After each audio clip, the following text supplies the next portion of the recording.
أخيراً وليس آخراً، يسعدنا مشاركة الباحثين الشباب في جامعة قطر في عرض تاد توكس للشباب من قبل باحثات في برنامج المتطلبات العامة في جامعة قطر سيمينار السنة الأولى، حيث يقدمن عرضاً لمشروعهن البحثي. يرجى الترحيب معنا بأمال ياسر إبراهيم، أمنا بخاري، ومنى محمد الحمادي.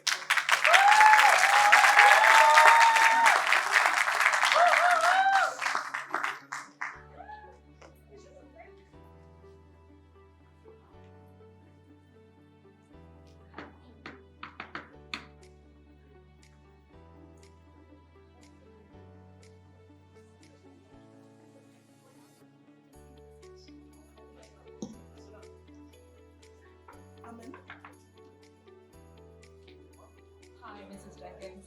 I'm so sorry for your loss. I can't imagine what you're going through. But have you heard of the saying, when life gives you lemons, make lemonade? Pardon?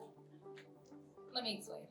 My name is Carter Jenkins from Twisted Minds Productions, and I think we can use your story to make you and I money. Well, mostly me. We're talking 10 grand. It's a good way to get your life started after what happened. Millions of people will hear your daughter's story. You'll be famous and probably rich. You know, if you really think about it, your daughter probably would have wanted this. I don't understand. My daughter did not want to be murdered. What are you implying here? Of course not, but we don't want her death to be in vain now, do we? For those who are wondering, true crime content is any kind of media that tells the story of a real-life crime or a series of crimes, often in a dramatic or engaging manner. This could include TV shows, movies, documentaries, podcasts, and books that delve deeper into notorious crimes such as murders, kidnappings, and robberies. Unfortunately today, many individuals choose to favor this content despite its gruesome nature. Originating from the West, true crime content has gained an insane amount of popularity on various digital platforms such as TikTok and YouTube. And trust me when I tell you, true crime content does not come without its lasting impact and dangerous consequences. Exactly why our research set out to investigate the psychological effect of consuming true crime, and it aches me to say that more than 55% of our participants experience distress, anxiety, and paranoia after consuming true crime content. Now imagine you are Mrs. Sanders. You check your social media and see that everybody is talking about the story that happened to your daughter. And instead of her being recalled and remembered for who she was and the life that she led, everybody talking about the situation, even news outlets, are centering the criminal. How he did it, why he did it, the motives behind him. And your daughter is forgotten.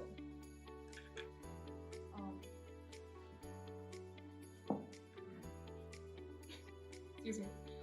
But yeah, your daughter is forgotten. Imagine her story being forgotten after 24 hours, only for you and the ones affected to live with the trauma forever. You are confused, hurt, and angry. You see $10,000 on the table. You begin to consider the offer because you desperately need the money. You are then asked to pick an actress who looks like your little girl. You are forced to watch them reenact the scene of the crime, shoot after shoot. You are forced to watch them reenact the scene of the crime, shoot after shoot.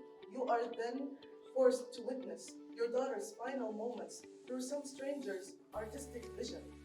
And once the documentary is out, you see that it made the filming team millions, whilst your name remains lost amongst many others in a list of credits that no one would really read. This, ladies and gentlemen, is the reality many of our victims of true crime face today. We have a problem, you see. Our modern culture surrounding true crime media has created an oversaturation of insensitive content that glamorizes the ugly. This results in not only the normalization to exposure of violence and tragedies under the guise of entertainment, but has also distanced viewers from the reality of those cases and the real people behind them. When we become desensitized to things such as kidnappings and murders, we forget who this should really be about: the victims. More recently, mass murderers I bet you've heard their name of, Jeffrey Dahmer and Ted Bundy, have gained traction online and become sensationalized subjects on social media. Now hear me out. Imagine people making memes on the same criminal who confessed to murdering 30 women in cold blood across the 7 states. That is no small number and nothing to joke about. Imagine girls crushing on, ironically or not, the same murderer. When discovering new true crime narratives, ask yourself, are the people in the story being hurt? And if so, is there a justifiable reason to inflict that harm? Can some good come from retelling their story, or is it just for entertainment? If the answer is the latter, then perhaps it's time to get something new for our amusement. There are creators on YouTube, who do their makeup while they tell these ugly stories. And he continued to stab her 15 times before he chopped her body and threw it in the lake. How desensitized have we become? At its bloody, beating heart, the lure of murder media remains the same. A scary, spooky story that could, but probably won't, happen to you. There is no shock that true crime media glamorizes violent and disturbing acts, turning notorious criminals into celebrities and perpetuating harmful stereotypes against certain groups of people. This also means that complex issues such as the motivations of these crimes, the mental health issues, and the legal matters becoming oversimplified. This creates a misleading understanding of our reality. In its nature, true crime content is exploitative because it takes the suffering of real people and uses it for entertainment values without actually considering the consequences this has on the victims or their families.